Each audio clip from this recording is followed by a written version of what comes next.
Hello, fellow collectors. Jambo Comics back again with another episode of Jambo Comics. Kind of a special episode because I have some Golden Age books to show you guys. Guys, you know how much I love Golden Age, and I've got a Grail book I want to show you that I've been looking for a while. Some good girl art. I'll show you at the end of the video, so stick around for that if you would. And some pretty cool stuff. So let's get started. Let me show you what we got here. The first book is from 1948, and it is Foremost, and has Dick Cole story inside there. And what I liked about it was the good girl art cover there, and the headlights on the cover, and it was done by one of our favorite Golden Age artist, Mr. L.B. Cole. See Mr. Cole's autograph down there above the dude's back. So, yeah, glad to have that. Got that in a lot of about 6 books on eBay. I got them dirt cheap because they were kind of rough. The spine on that one's kind of roached out, but still cool to have. And the price was right. And got some nice L.B. Cole cover and art to look at for the price. 52 pages. And let me see what number this was. This was number 4, volume 7, number 4, 1948. L.B. Cole, glad to have that. And this next series, I got about 3 of these books from this series, and they were really cool. They had painted covers. This next one is number 2 from 1952, and it was published by Ziff Davis. And this one kind of reminded me of our old buddy Bill Miller, Comic Mag Musings, and maybe a comic book deal gone wrong in the Arizona desert there. He's gunned this poor guy down because he didn't have the cool books that Bill was looking for his collection. So, just kind of a cool desert scene there. Kind of reminded me of Arizona because of the soror cactus in the background there and stuff. But a cool painted cover nonetheless. And Ziff Davis, they did a lot of painted covers, and this one was really cool. So just kind of enjoyed it. I don't think he's going to make it. So very cool. That was number 2. This is number 4, and it's the Hawk also. And it's also a painted cover. A cool cowboy cover there. Dude shooting a 6-gun. Cigarette hanging out of his mouth. Pretty cool. This one was published by St. John's. So, St. John and Ziff Davis did the last one. And it seemed like every issue of this title was done by a different publisher. So, but kind of rough, but still pretty cool. This is from 1953. And St. John Publishing, number 4. Cool painted cover. Nice little series here. And this one was number 5. Even though it says Approved 1 Comics, it is number 5. Another painted cover. Hawk, the fighting marshal of the Wild West. And the 6-gun showdown. Shooting the gun out of the dude's hand there. Pretty cool painted cover. This one was pulled at the Staples, but still a nice cover to look at, and pretty cool reading inside. And this was by Approved 1 Comics. I'd not heard of that publisher before, but there it is. No guns inside. That'll teach you, partner. Trying to bring guns in here. What's wrong with you? Billy the Kid. This is number 29. It is from 1955, and it's done by Toby Press. Toby Press had a great artist, Frank Frazetta, that did some work for him, and unfortunately he wasn't in this issue here, but he did do some Billy the Kid stuff, and he was in a few other titles of theirs, and yeah, just pretty good. Some of these are pretty fun to read. I haven't checked that one out yet, but I will. Number 29, Billy the Kid. This one here was a little rough, a little worn on the top of it, especially a chip gone there and stuff, but still attached at the staples and just well read and well loved. Somebody wrote a big M on the cover there. Don't know what that's about, but there it is. And there's a date at the top too. So this was number 48, and had the star Pow Wow Smith on the cover there. And it looks like they've rigged the telegraph, and it's going to blow up when he starts to send a message. And this one was from 1954. So, Pow Wow Smith. All right. And the last one I got in this lot was this one, the Red Mask, and this is number 44. And this is kind of beat, and it was from 1954 also. And you know, it's okay looking cover, other than being beat to hell. But it had some Ghost Rider, had a Ghost Rider story inside of it, and also a Black Phantom, which was a female character, and she was kind of like the female version of the Lone Ranger. She wore a black mask and black hat and black outfit and stuff, and just pretty cool female character that Magazine Enterprises came up with. And she had a short run, her own title, and yeah, those books are kind of sought after because of the good girl art in them and stuff. And yeah, been looking for some of those for a while, but yeah, you don't see them very often because people want them. So yeah, and they're kind of pricey when you do see them. So I haven't picked one up yet, but maybe I will one day. Next one was from EC Comics, and it was from 1955 also. And yeah, well, let me show it to you how they wanted you to see it, like that, sideways. Al Feldstein did the cover there, and yeah, it's made me look at sideways. You can see the audience supposedly at a movie theater here, and it says it's EC's answer to Cinerama Scope and widescreen type movies. Okay, and that may explain why her feet look so big there, because it's supposed to be going around. But yeah, Al Feldstein cover, had some Wally Wood art inside also, and Marie Severin. Just glad to see that in there. Really cool stuff. Number 5 from 1955. Some nice good girl art there by Feldstein. And I got to meet him. He was a nice guy and signed a couple of things for me. I didn't dig them out. I apologize for that, but I will in the future. And yeah, he did some great art for EC back in the day, Mr. Feldstein. I got this because I always loved this story. War of the Worlds by H.G. Wells. Had a beautiful painted cover there with the aliens on their tripods. And yeah, it's just a great story. I'm sure you guys have read it or seen the movies, and just fantastic stuff. Always liked that. One of my favorite classics illustrated, and was just glad to grab that up. Good story. I'll probably read that again just because we got it again. And the next book here, I got it. It was coverless, and well, it had just a little piece of the back cover hanging on. Unfortunately, the whole front cover was gone. It was from 1948, Comic Cavalcade, number 29. And yeah, it's just you know, super thick, Golden Age DC.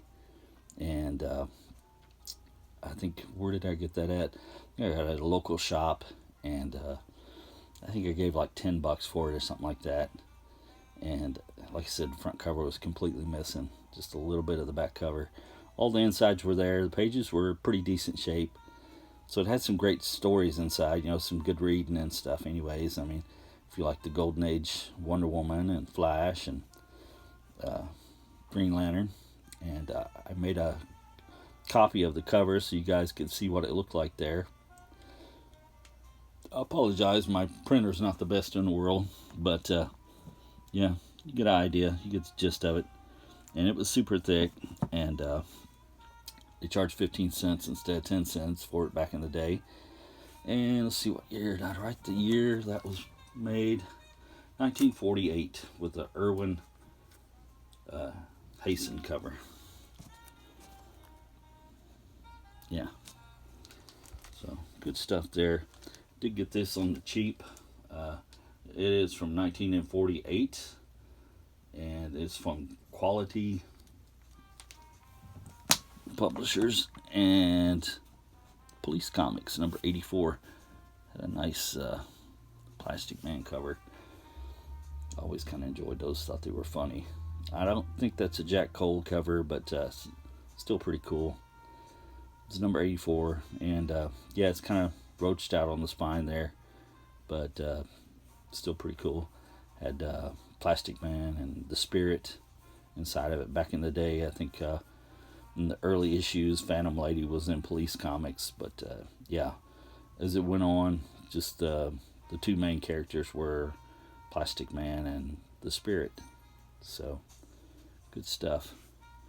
A lot of good reading inside. Glad to have that one, even though it's in bad shape. It's a funny cover. And this next book is for my collection. I've been whittling away at these and doing pretty good. I've got quite a few of them last year, and so I'm getting closer and closer. This is number 150, and it has some Maurice Whitman cover there, and I always like Maurice Whitman's art on Jumbo. It's a bondage cover, even though it's a male bondage. Nobody wants to see that.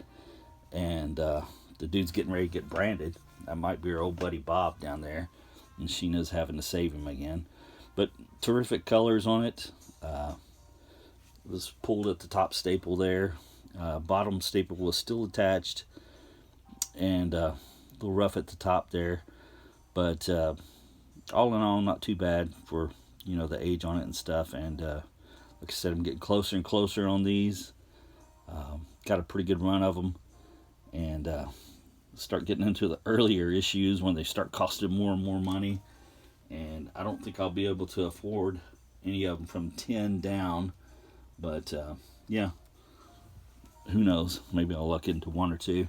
This is from 1951, and it is number 150. And I think 167 was the last one, I believe. And yeah, I've got a pretty good chunk of them. So glad to add that one to the collection, and we'll be getting some more. And next one was a pretty nice issue.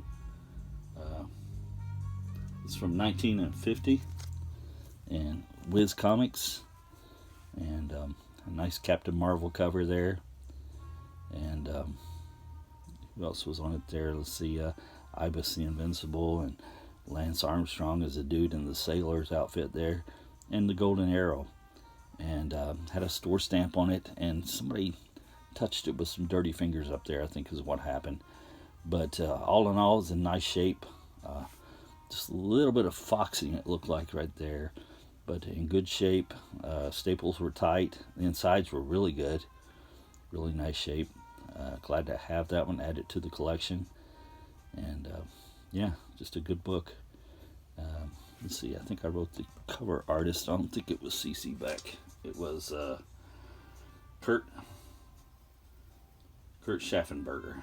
Yep. Also had some Basil Wolverton art inside of it also, which was pretty cool. Did a lot of the crazy looking faces and stuff in Mad Comics and stuff back in the day. Alright, and let's see, finally the last comic, the Grail, I've been kind of waiting on, and the mail's been really slow in my area. I guess it has for everybody. So I've been waiting for a while. Finally got here. I'm just so glad it showed up. It was in good shape and stuff, and didn't get damaged for all the time it was sitting around in different post offices throughout the country. But finally got it, and I was so glad to have it. And people that collect good girl art and good girl comics, everybody, they all like this character, and they're pretty sought after. And she first appeared in Doll Man, issue number 8 of Doll Man, I believe, and by Quality Comics. And yeah, she ran through Doll Man and several issues of it, and was also at about that same time in Modern Comics by Quality. This is number 87, and she was a backup story in it, and also in 81. She ran through that. Bill Ward was the artist who did this character, and you probably guessed the character is Torchy. And like I said, Bill Ward was the artist, and started out doing her for the military.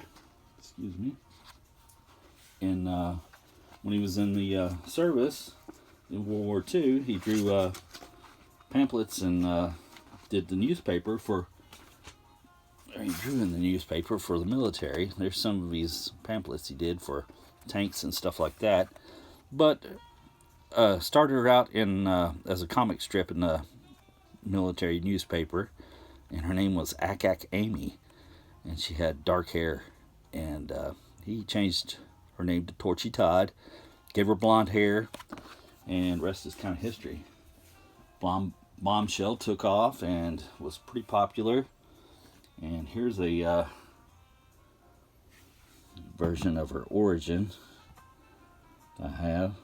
Bub from Bub's Comics has this also.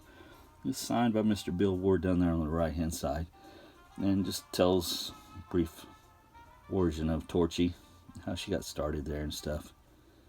And really cool, glad to have that. And here is our comic I got. Was so glad to get